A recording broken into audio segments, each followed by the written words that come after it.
Assalamualaikum warahmatullah.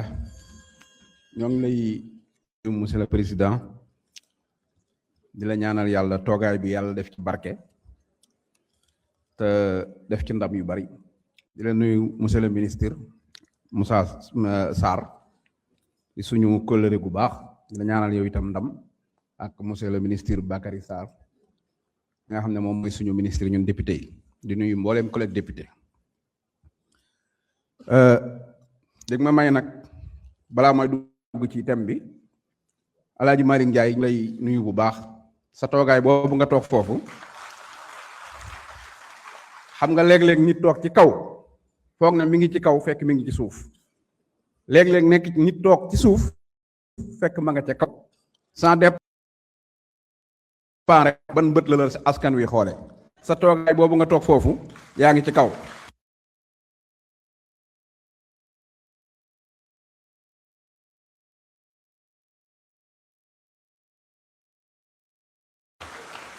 Honorable député Cheikh Thioro Mbacké yow it jëf yi nga jëf ñun député yëpp ñoo ngi ciy kontaan parce que àddina ngor da cee bokk.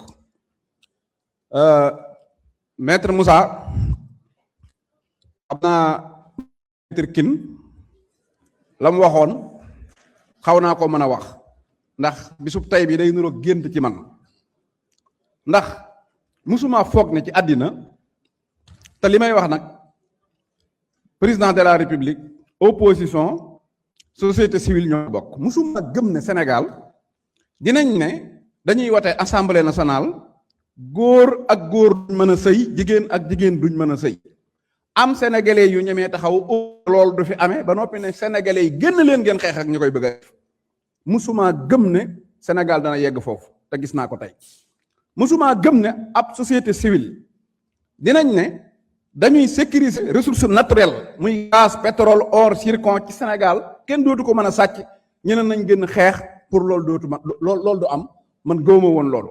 waaye maître Moussa je vous pose une seule question aujourd'hui man ñi gën a xam Bassirou Diomaye Faye ci Sénégal laa bokk mais mësuma yaakaar ne bu ngeen seetloo lu ne mën naa ko def chronique ci Diomaye mais du ma ko tuumaal sàcc mësuma yaakaar ne Diomaye xelam xalaat na randal alalu sénégalais ba tey nag maa ngi koy gëm mais dama la laaj benn question boo xam ne bëgg naa nga tontu ma ci mooy Bassirou Diomaye Faye lan lay ragal ci bi muy dugg dafa defoon déclaration patrimoine sénégalais yépp xam lim am lan lay ragal ci buy génn ñu ne ko defal déclaration patrimoine mu ne loolu moom ak dee du ko def parce que booy xool coow li yëpp buñ ci dindi woon président de la république buy dem day def déclaration patrimoine wax ji yëpp du am suñu loi day jàll comme lettre à la poste. bëggoon naa nag comme yow la fi yabal bu ma ko gisoon laaj ko lan la Bassirou Diomaye làq ci buy dellu di ñu dénk delloo suñuy bagage du ñu ko mën a visiter. wax naa ko nag benn phrase booy dugg ñu fuyee la fuyee ba fuyee sa bagage yëpp. waaye booy génn du la fuye loolu Cap Manuel dong nga ko am waaye amut palais waaw loolu moom bu ko bëggee prison rek la am waaye dugg ci palais bi wax li nga yor te booy génn doo wax li nga yor loolu sénégalais yépp lank nañ ko.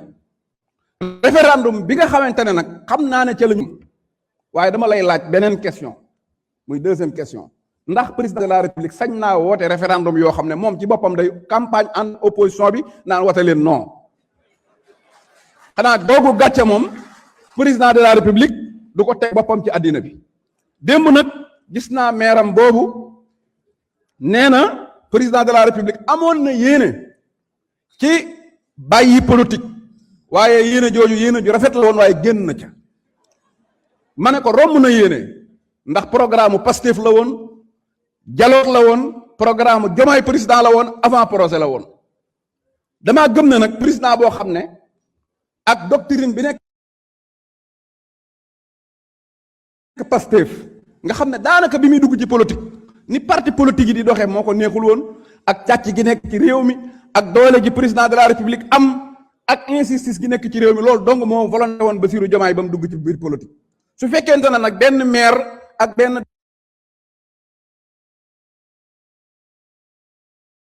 dara maan boo xam ne tekki wuñ dara ñoo ko mën a dugal ci nekk théorie ko ba mu génn ci lim nekkoon lépp kooku bu duggee ci loxoy occidentaux yii man wóoluwutuma Sénégal.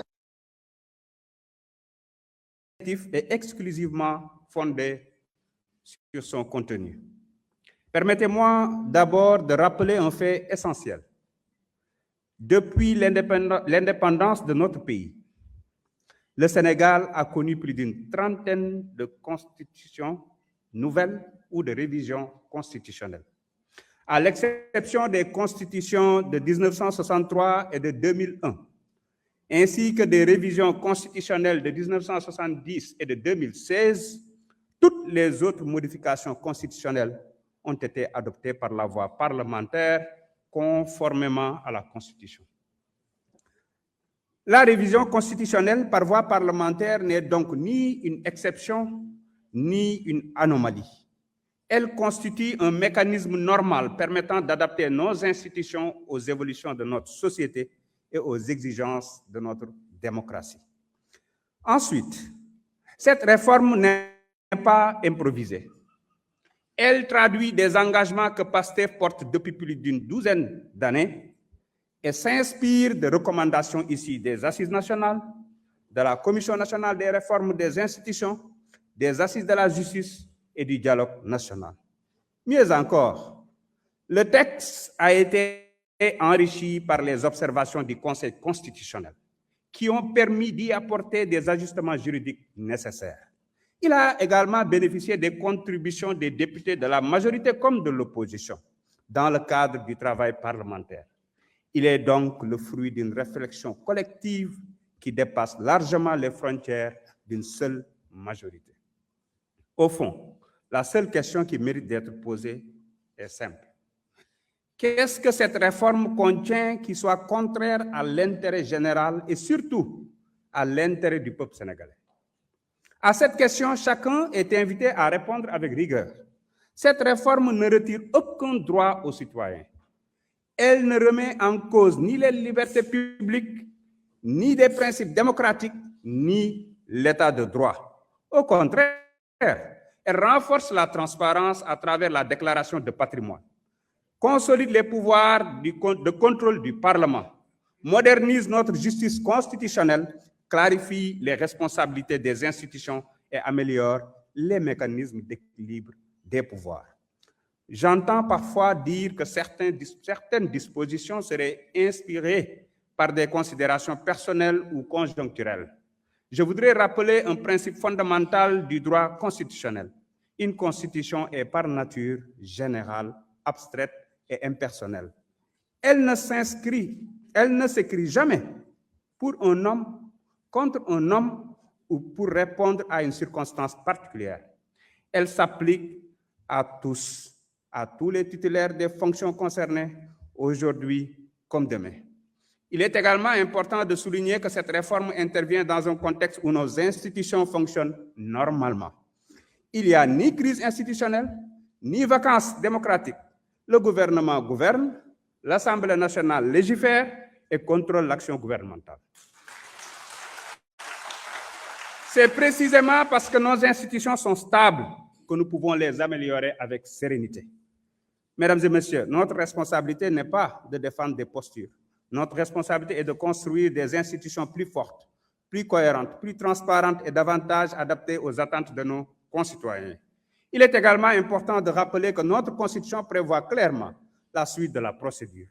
Après l'adoption de la loi de révision par l'Assemblée nationale, deux options sont ouvertes au président